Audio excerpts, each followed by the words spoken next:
Hi, let's talk about this custom pivot door.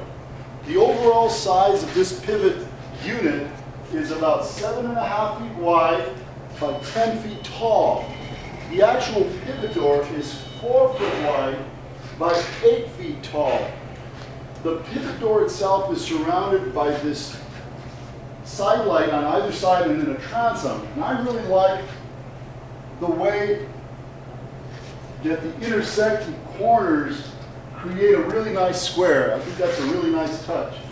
This pivot door has custom barnwood. This barnwood was provided by the client to coordinate with other features of the home that had the same wood on there. It's all been powder coated in matte black. The pull is a round powder coated pull that matches the rest of the door. If you'd like information on getting one of these beautiful pivot doors for your home, please give us a call or fill out the contact form. Thank you.